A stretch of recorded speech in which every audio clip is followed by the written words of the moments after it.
Master Jet, possible po na may SRI ngayong taon.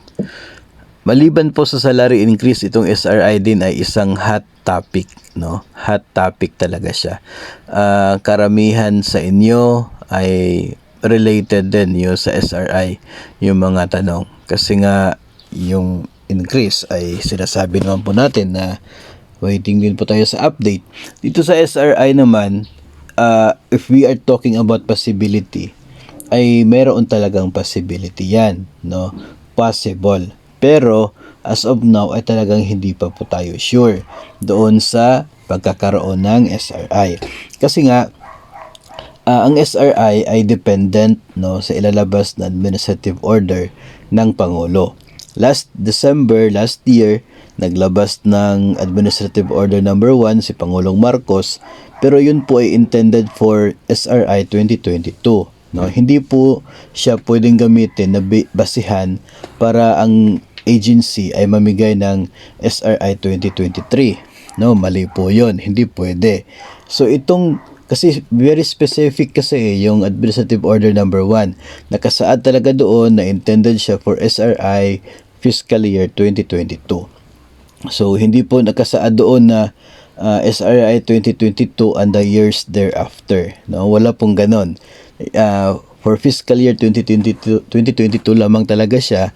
So hindi mo siya pwede gawing basihan for this year. No, so para sa taong ito ay maghihintay tayo na magkaroon ng panibagong administrative order para sa SRI for fiscal year 2023. And so far as of November 19 ay hindi pa po nag-i-exist ang anuman pong order ng Pangulo para sa SRI 2023. Kung bagbabasihan po natin last year ay December 16. No, December 16 yung petsa ng AO1. So November 19 pa ngayon, medyo maaga pa, no, kung ikukumpara natin sa last year. Pero kahit nga po November pa, pwede naman na mag-release ng order ang Pangulo, I believe, no? Para makapaghandaan din ng agency. So sa ngayon ay di pa po tayo sure. The possibility is there, pero yung assurance talaga, yung sureness talaga natin na hindi pa nag-i-exist. Kahit nga po magbigay na ng order ang Pangulo, no? Sasabihin ng Pangulo na sige, pwede kayo mag-release ng SRI pagdating ng petsang ito, ganito yung guidelines. Kahit po may ganoon na order ang Pangulo, kung wala pong ibibigay na pondo ang DBM for that purpose, kung mananatili pa rin na manggagaling sa savings ng agency yung SRI, then we're still not sure kung magkakatanggap ba ang DepEd mga personnel or kung magkano yung makukuha ng DepEd o kaya ay ng any government agency, no? Kasi kapag manggagaling sa savings yung SRI, then depende pa yon kung may available na pondo, no?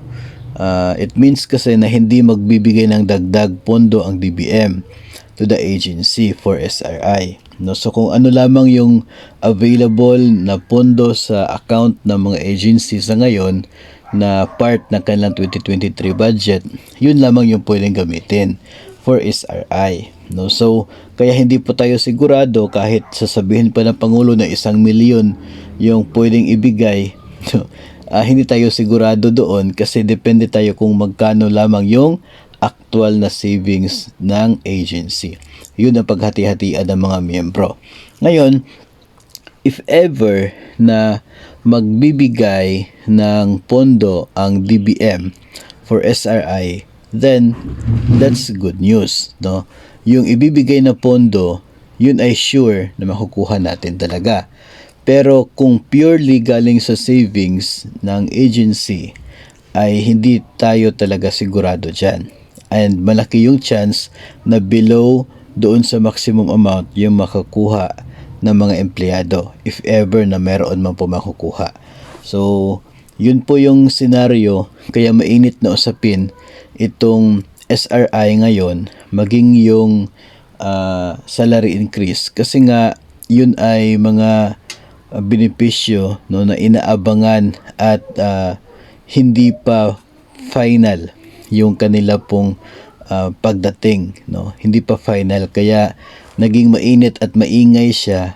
Ayon doon sa isang content na nakita ko po no, sa YouTube, na sabi ng isang content creator na kinakailangan daw maging maingay sa mga benepisyong ito para ibibigay ng gobyerno, no? So yun daw, kaya siguro ay mainit na usapin ito ngayon.